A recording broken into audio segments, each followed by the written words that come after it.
Aleph 107a, and the Gemara had a statement in the name of Rava, concluding the halachas of the previous few pages, where in the previous daf we talked about the halachas of Havdalah and Kiddush, and that you're not allowed to eat before Havdalah or Kiddush, and if you missed Kiddush or Havdalah when you make it. So Amar Rava will start again right at the top of the page.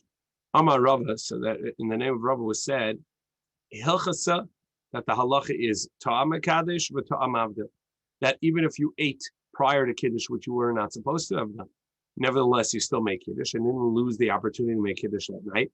But Ta'am Avdil, and if you ate before Havdalah, even though you weren't supposed to, but if you did, you still didn't lose the opportunity to make Havdalah, and you make it and you continue. As well as Mishla Kiddush Me'er of Shabbos Mekadesh V'Halach Kaliyim Kula. Somebody to make Kiddush Friday night, he makes Shabbos anytime throughout the day of Shabbos. Ad Matzah Shabbos, up until Shabbos goes out. Mishali Yivdav Matzah Shabbos, and somebody to make Havdalah on Friday on Matzah Shabbos after Shabbos, so he's going to be able to make Havdalah for the rest of the week, meaning until Tuesday, which is the end of the Shabbos that still connects to the previous Shabbos, including Tuesday. Kollel Shabbos Kula.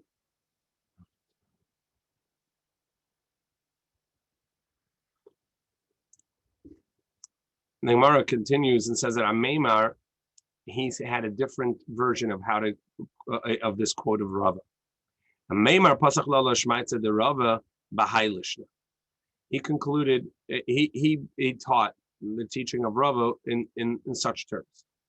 Amar Rava had said hilchas ta'am mekadesh ta'am mavdil, and if he made that if he had eaten, he can still so even if he ate prior to Kiddush or ate prior to Havdalah, he can still make Kiddush or Havdalah.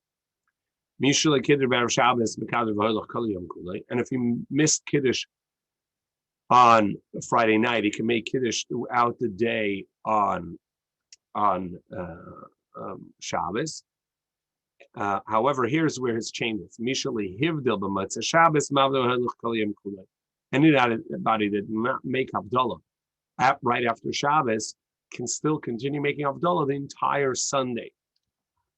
So in this version of Rava, you can't make Havdalah on Monday and Tuesday if you missed it, only on Sunday itself. However, as Tosfos points out, the halacha is that like the first version of Rava, you can continue to say Havdalah until Tuesday, at the end of Tuesday.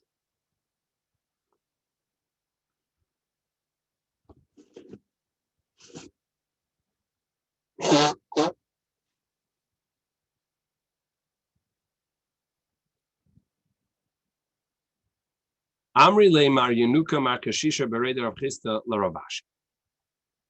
So Mar Yenuka Mar Kashisha, these are interesting names. Rav Chisda had two children and two sons, and they were known as Mar Yenuka and Mar Kashisha. Mar the younger and Mar the older. Mar means the teacher. So whether their name was Mar, and therefore they were known as the younger or the older, or they were known as a teacher by that title, but the younger or the older. And interestingly, Yenuka, the younger, is mentioned first. Rashi's of the opinion that Mar Yenuka means the one that was born when our teacher of Chisda was young. Either way, and so the younger one was known, the one that was born when our teacher was old. Either way, these are two brothers, and they mentioned, so Mar Yenuka and Mar Kashisha mentioned the children of Chisda, said to Rav Ashi, there was an occurrence where a Meimar came to our town. And we didn't have any wine. And this was not uncommon, as we've seen elsewhere in the Gemara. In Bavel, in Babylon, they didn't have as much wine as they had in Eretz Yisrael, where there was a lot of grapes. There were a lot more dates, and they would make a date beer, and that was a common drink in Bavel. So we brought him beer, which was date beer. he refused to make Havdalah on the date beer. He said, no, you need wine. So ubas tavas. So he went to sleep hungry, not having eaten, because as we saw earlier, you're not supposed to eat before you make Havdalah, and he didn't have wine to make Havdalah, so he didn't make Havdalah. So he went to sleep hungry. The next day, Tarachna, we worked at it. I seen we were able to procure some wine for him so that he can make Havdalah.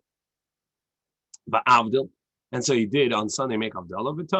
And then he ate. He wouldn't eat until that time. So this was the story of the visit of Amema. Gemara continues that these children of Chisda, the sons of Rav Chisda, said Lashana the next year when he came for the visit again. Su Iklala Asrin, he came to our town again. And again, we didn't have wine. This is the comment as we mentioned, right? So I seen the shikra, so they had beer. Amar. So now he said, wait, you're constantly out of wine and you don't have beer. It wasn't just a happenstance that you had no wine. It's that you actually don't have wine because it's not a common drink here. Amar, if that's the case, Chamar Medina, then the beer is the local wine. And therefore, Avdil, I can make Havdalah on that with Taimidi. So he made Havdalah on that and he ate. Shmami Notlas. From this story, we can learn three things. Something we learned already earlier, that even though you make Havdalah in the Amida, in the fourth bracha, Motzei Shabbos of the Amida of the Shemona Esrei, in Atachonein, we have an insertion for Shabbos, in where you include the Havdalah, the separation made from Shabbos to Yontif. So you put in the Havdalah Shabbos. So you already said it in the Amida. Nevertheless, you need to say Havdalah on a cup of wine. And therefore, you can't say, he couldn't say Havdalah, he wouldn't eat. And we see that you're not supposed to eat before you make Havdalah, even if you already made Havdalah in the Amida. If you're not making Havdalah on the, if you haven't made Havdalah on the cup, you shouldn't eat. So that's the second halacha. And the third halacha, and that if you didn't make Havdalah Motzei Shabbos, you can continue making Shabbos into the week. As we saw before, two opinions, either all of Sunday, or as the halacha is, and as this quote says, until for the rest of the week, meaning until the end of Tuesday.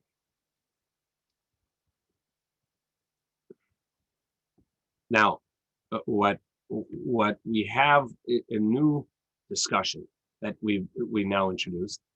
So we've been learning the various halachas of Kiddush and the various halachas of Havdalah. Now we come into a new idea of being allowed to say Havdalah in place of using wine, which is the obligation. We saw the idea that Kiddush needs to be on wine because we have Zachrei Alayayin, remembering Shabbos, Zachar Seva Shabbos Kacha should be on wine, as this is brought that there are various psukim verses where remembrance is said on wine, and we have the idea of in Shira El B'Yayin, that song praise of Hashem is on wine, and that's what so many mitzvahs have to be done on wine.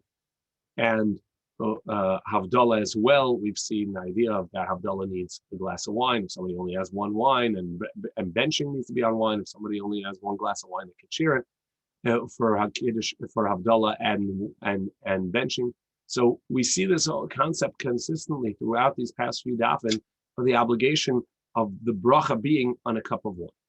And here we have a Meimar who's making Havdalah on beer, based on the Yenuka Makshisha, the two children of Chisda, who brought him beer to make Havdalah on twice. The first time he didn't want to make Havdalah on that, thinking, how could you? It's not wine. And then the second time around, they said, oh, this must be the local wine. This is the equivalent to local wine, Chamar Medina. This idea that you can use Chamar Medina, you can use the locals, what the locals consider as important or valuable as wine. So now the Gemara is going to address that new idea of Chamar Medina.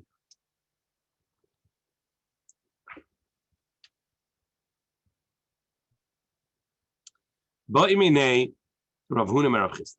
So Rav Huna or Aser Chisda. We mentioned earlier, really, it would more likely be the other way around, as of Chisda is the younger. So Chisda would have asked for Huna, but either way. So, Ma'u L'Kedushi Ashikra. Would you be allowed to make a Kiddush on beer? Amar Hashama Pirizuma V'Te'ina V'Asni. The boy mine merav merav merav chia merav chia merabi v'loy pashat lei. Well, let's look. We have a tradition that Rav, we asked Rav, and Rav didn't know the answer, and he said he had asked Rabbi Chia, and Rabbi Chia had said he didn't know the answer, and that he had already asked Rabbi Yehuda Nasi. And what was the question they asked? The other types of beers, the beer made out of barley, beer made out of figs, and beer made out of berries. So they had various beer made out of various different products, which are considered better than the date beer, which was the lowest form of beer that they would have in Babel. And yet, when we asked whether you can make Kiddush on it,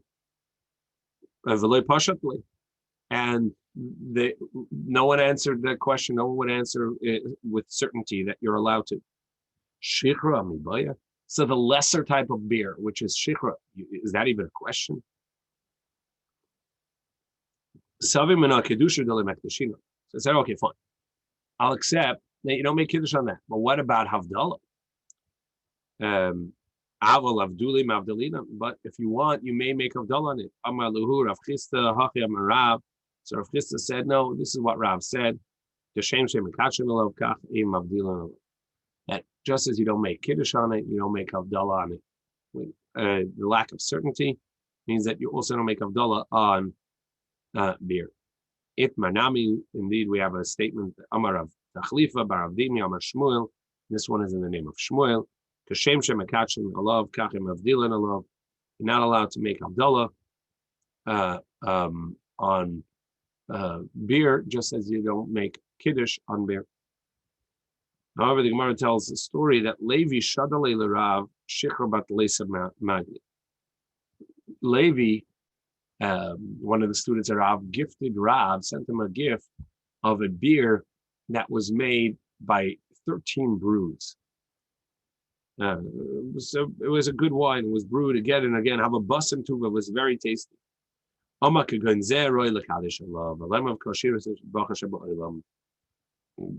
he said, this is really fantastic beer. So this is worthy of making Kiddush on it. And you could say all the praise and all the song on the world on this. As we've seen earlier, we mentioned that the idea of wine is that in Shira L'Bayai, that song should be said with wine. And so here he says this is equivalent to wine. This is as precious a wine that you can have the song and praise of Hashem said with this. However, as this was not something he was used to, Beleil Yetzare, that night caused him difficulty, pain. It caused loose bowels and it was uncomfortable. Amar miyasra umafayis. It gives you pain and you want to use it for a blessing and for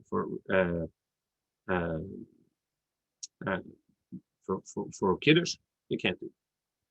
Amar Rav Yosef, and as Rav Yosef said, Ade barabim dali ishti shichra. Rabbi Yosef said, I would take a public oath, meaning an oath that is not that cannot be nullified because it's based on the intent of everybody and how you're going to get everybody to agree that it should be nullified, and that I would not drink beer. In other words, an irreversible statement. Amar Rava ishti me zirudin, v'lo ishti shichra. He said, I would rather drink. I'd rather drink water from a tanning house where they would, where they would soak flax in order to soften it, to turn it into linens. I'd rather drink those waters rather than drinking beer. This is date beer that they used to have. I don't want any any local Portlandians being offended about the local breweries. They're not talking about our beer, talking about the date beer. The Gemara further says that Rava said, Rava said, somebody that says Kiddush on beer, meaning he takes Kiddush lightly, in the end he will only be able to drink beer, he won't be able to afford wine. So that's the blessings that come from getting proper wine for Kiddush is that the one will be able to have it. Tanar Banan, and indeed the Brisa says, can only say Kiddush or the blessing, meaning the benching on wine. And it doesn't mean you're not saying a bracha, meaning just the bracha that you say before you drink, because of course on wine and water and beer or water you have to make a bracha too. That's the bracha. Rather, Amar Rabbi says what it means is bringing the cup of blessing, which is the bracha, that the cup that we bring to say the benching on it, that we don't say unless you have proper wine. You don't bring beer to say benching on it.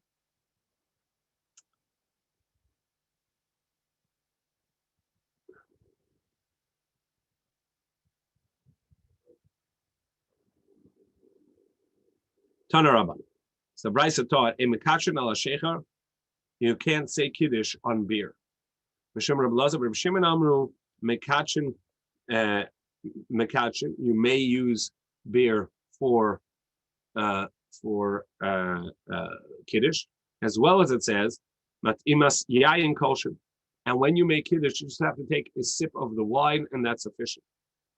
However, Rabbi Yehuda, they must drink a full cheeks full, which is generally, we say, rov revius, the majority of a revius, which is the measure that you need to have in the cup for Kiddush. A rov revius, and a revius being approximately 3 ounces. So you have to drink more than 1.5 ounces in order to have fulfill the Kiddush.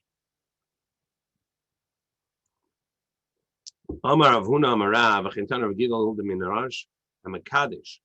Someone made Kiddush, and he drank a cheekful, being most of the revius yotza, he will have fulfilled his obligation.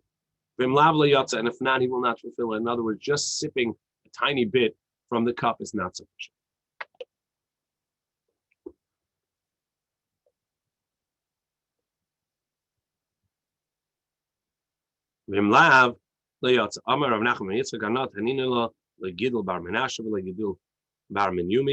I had this teaching not in the name of Gidl of the area Narash, and not of Gidl of Menashe, and not of Gidl of the son of Menyumi, rather just the name Gidl. Ella Gidl Stama, mine of Kamina Lamimria day. And so the relevance of that is that if you have a contradiction between one statement of Rav Gidl of Narash or of Rav Gidl Bar Menyumi that contradicts this halacha, don't worry about it because it very well may be that it's a different opinion. So this concludes this last halacha. Just to review, the question is: can somebody make havdalah or make kiddush on chamar medina, on a wine that is the wine, local wine, meaning it's not made of grape, but it's a common drink that's as common and honorable as wine? What would be the equivalent to this? So in Europe, there was a custom that many people would have, that Shabbos morning they would make kiddush on a hard liquor, whether it's whiskey or vodka or whatever it may be. They would use what halachically is called yayin saraf, burnt wine, meaning very sharp distilled drink. That's what they would make kiddush on. And on basis of this idea that it was chamar medina, it was to that locale, that's considered chamar. That's considered like the equivalent of wine. And the argument can be made that in Portland brewed, beer would be such with the amount of the prevalence of microbreweries and the importance it has. So it's considered a nice drink, and that you could potentially do that. There are various other questions of what would count as a Chamar Medina, and the halacha is that if somebody doesn't have easy access to wine, that they could use Chamar Medina. They could use that for Kiddush, or at least for Havdalah. And in fact, there is a prevalent custom that after Pesach, Motzei Pesach, that the Havdalah made at the end of Pesach is made on beer, because you can't drink it throughout Pesach. So to show the distinction of Pesach, where you don't need any chametz, you're making Havdalah immediately after on beer, and that's a form of showing the distinction greatly. So that is a common or a prevalent custom. Obviously, not everybody does that, but it is pretty widespread. With this, we conclude all of these Gemaras in regards to Kiddush and Havdalah and splitting the meal. Very relevant and interesting halachas. And now we go back to our Mishnah. Our Mishnah had said that you may not eat a meal, Pesach, Erev Pesach in the afternoon from Mincha time and on, or close to Mincha and on, which is a half hour before Mincha, in order to we mentioned that in the Mishnah, in order to come to eat matzah appropriately. Here, the Gemara is actually going to ask, what does it mean when it said Mishnah? And what we had learned earlier was really the conclusion, but the Gemara at first asked, which mincha are we talking about?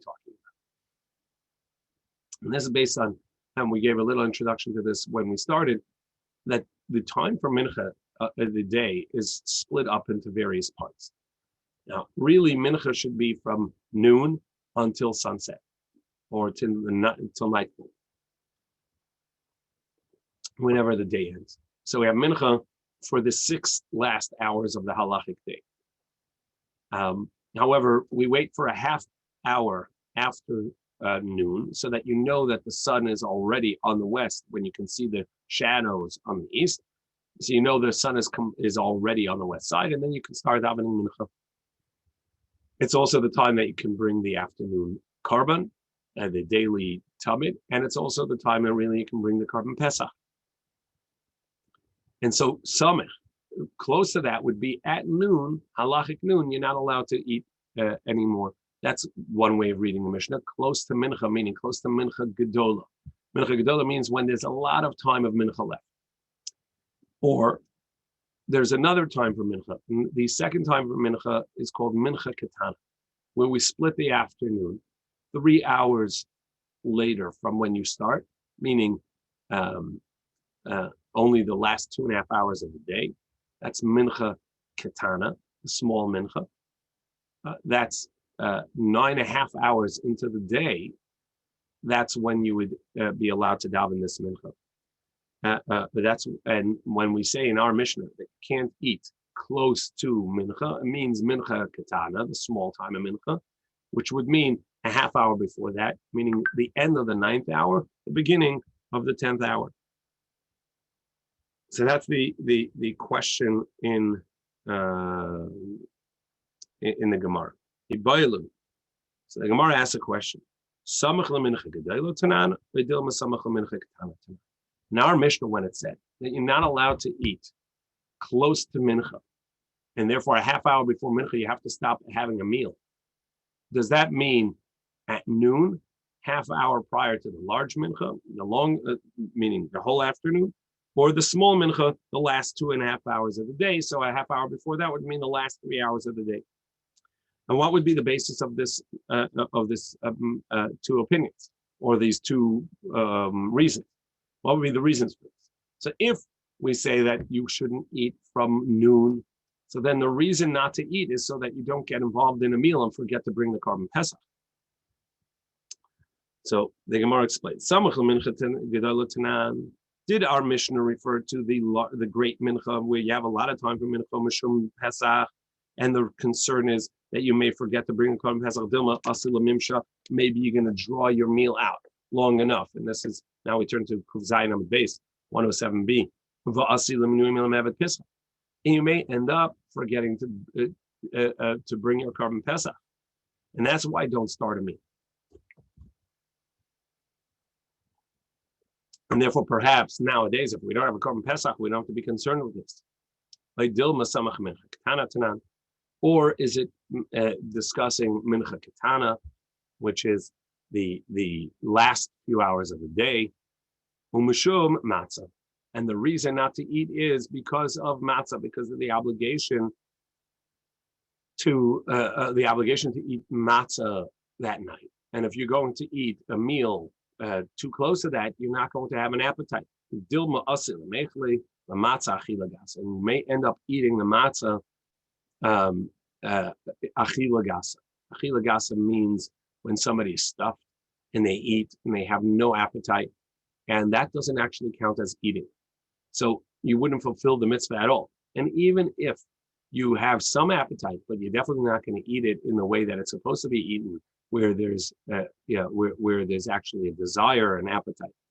So that's the concern. The concern is maybe you're going to eat the matzah in an inappropriate way. Amar Ravina. So Ravina said Tashema. We have a brisa that said, Afilu Agrippas HaMelech Shurag Elecha B'Tesha Shayis. Even Agrippas, the king. So Agrippa was one of the line of Herod, and he was a king, cared enough about halacha that we would use him as a statement, and said that even Agrippa usually eats 9 hours in the day. So most people would have a lunch at noon, and they would have a dinner at the end of the day when the sun went down and they got home. But being that he was king, he had a meal midday between lunch and dinner at 9 o'clock, and 9 hours into 9 hours into the day, halachic, which is about 3 if you look at the day from 6 to 6 and noon at 12. So he would have a meal then. Nevertheless, he should not eat until the sun goes down. Now, what are we bringing Agrippa in here for? So if we would say that what it means, samach mincha ketana, that when he said that you shouldn't eat near mincha means not to eat close to mincha ketana, the minor mincha, meaning the end of the day. So now we understand why we mention Agrippas per se. To say that even though Agrippas normally eats at 9, and we're going to say he shouldn't eat at 9. But if you tell me that you're not allowed to eat, our Mishnah says you're not allowed to eat from mincha gedola, meaning from noon. What does it mean, even Agrippas? Yeah, everybody is not supposed to eat already for 3 hours. So who cares that he would normally eat at 9? Now, in the 9th hour, everybody's allowed to eat. If you learn that that it means mincha ketana, that you're not allowed to eat from the end of the 9th hour. So Agrippas would really be allowed to eat in the 9th hour, and yet we say he shouldn't sit down to a proper meal because he's going to get carried away, and he's going to not have an appetite that night.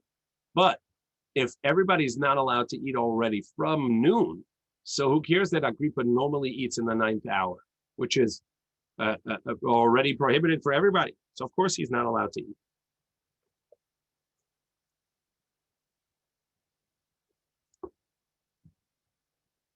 Chal Yisr Alei Mikara, the prohibition already set in place. Ella Sama Milchek Tanan. So the Gemara says, okay, so what do you want to say? That it means that you're not allowed to eat from the small mincha, meaning from the end of the 9th hour, the beginning of the 10th hour. So if safe, Marabusa Agrippas, still, in what way is Agrippas any different than anyone else? That even though we said earlier that at the beginning of the parak, we had a machlokes between Rabbi Yehuda and Rabbi Yosef whether you have to stop if you started properly, if you have to stop, if you started, here they would agree that Agrippa would have to stop because he started his meal in the 9th hour, knowing that it's going to pull in beyond the 10th, beyond the time that's prohibited. It's as if he started when it was prohibited to eat, and so therefore he has to end the meal. That's the way Rashbam learns that he would only be allowed to eat if you start in the 9th hour, knowing that you were going to pull your meal into the 10th hour and so on. That Erev Pesach you would have to stop. Even Rabbi Yossi would say that. Not everybody agrees to this interpretation of Rashbam, but we're going to go with that for now. And the idea is that it's true that in the 9th hour you're allowed to eat, but to sit down in a meal like Agrippa's, which is going to, as a king, is going to drag into the 10th hour, he would not be allowed to do that. And so if in the end, still, my Rabusa de Agrippas, in what way did you teach us anything by saying Agrippas has to stop on Matiles Manisura? Right, the time for prohibition has come. Gemara says, shows Agrippa's Kaaba shows the done. Well, Agrippa's, being that he's a king, he's constantly having feasts and meals. So for him, eating in the 9th hour is like us eating in the 4th hour of the day, meaning in the morning, and there's no prohibition, and he's allowed to eat in the 9th hour. And even if his meal is going to drag beyond the 9th hour into the 10th hour, he should be permissible. That's why I have to say that Agrippa's also has to end his meal at the 9th hour. Kamash Malan. Now, we have the last of the part of this daf is going to talk about what's prohibited to eat in this time that you're not allowed to eat. Amar Ravasi, Aval Matvilhu B'mini Targima. You are allowed to snack, which is they would snack by dipping some things into dips and eat it just as a light thing. So that you're allowed to do. And Rabbi Yitzchak Matbil B'Yarkin, in fact, the Gemara says that Rabbi Yitzchak, he would take vegetables and dip it, or he would dip into greens, which was I guess like leafy vegetable. Tanya Namahachi, indeed, we have a brisa like that. Hashamash Matbil B'Bnei Ma'ayin, Nosef Me'orchim. The shamash would bring some things dipped in they used to eat guts, kishka, and that would be something that they would dip into, and it was fatty and it was tasty, and so he'd bring that out for the guests to keep them, give them a little bit of snack prior to the meal and prior to the seder, so that in those 3 hours that you're not allowed to sit down to a meal, you're allowed to snack on foods. And even though there's no proof to this, but there is a hint that such eating, actually such hors d'oeuvres, such appetizers, actually are not going to make you full and not have an appetite that night, but actually opens the appetite and makes you want to eat later more. As we say, nir lechem nir, plow your field, val tizru el kotzim. Don't plant your seeds when there are still thorns there. In other words, don't eat your full meal on an empty stomach. First, eat a little bit, plow, which is going to open up the appetite. And this is a relevant halacha for this year. As we mentioned in the previous shiurim, when we talk about eating in the afternoon and breaking your meals, what do you do for Suda Shlishis? For the third meal on Shabbos this year, where Shabbos is Erev Pesach, and so you have to have a third meal. And we said some people will break their morning meal. Really is a very tight thing to do because you have to finish eating the chametz, which is what you're going to wash on, and to have bread. So people will break their morning meal, and it's really tight and not so easy, not so simple halachically whether that's the right thing to do. And some people will have matzah ashira, which we mentioned also in the first year of this chapter, this parak, that the Ashkenazi custom is not to eat matzah ashira, which is egg matzah or matzah that's not simply made out of flour and water. And matzah we don't eat in any case on Erev Pesach because you shouldn't eat matzah the day before the mitzvah matzah. So what do you do for Suda Shlishit? So the Ramah, the Ashkenazi Pesach and Shulchan Aruch says that what you do is you just have some snacks, have some fruit, maybe some vegetables, and that's relevant because this halacha says that you're allowed to do that in the afternoon of Pesach. you can have mine targima, you can have vegetables in a dip, and so on. Gemara says that in order this appetizer idea of whetting the appetite by having some snacks in the afternoon, which would close to the Seder, which would make someone have an appetite and come to the Seder with an appetite, Rava would have a little bit of wine. So Rava avashasi chamra kule mala yemi pesach. He would drink wine all of the Erev Pesach. Why? Ki heicha the nigre libe, so that it'll draw him in and give him an appetite. The nechal matzah tvei or till he eat more matzah. And Rava said, and Amar Rava Mina Mina leChabra Migavar. And how do I know this idea that wine actually has this effect of giving you a better appetite? Because we learned, and now we're at the top of Kufches Amaral 108a, Bain Kosas Halalu, between the first and second cup, and between the second and third cup, Imratza Lishles Yishtem. If you want to drink some extra wine, you're allowed to. In Shlishi Le'Revi, but between the third and fourth cup, you should not drink. Now, the third cup is the cup for benching, and the fourth cup is Halil.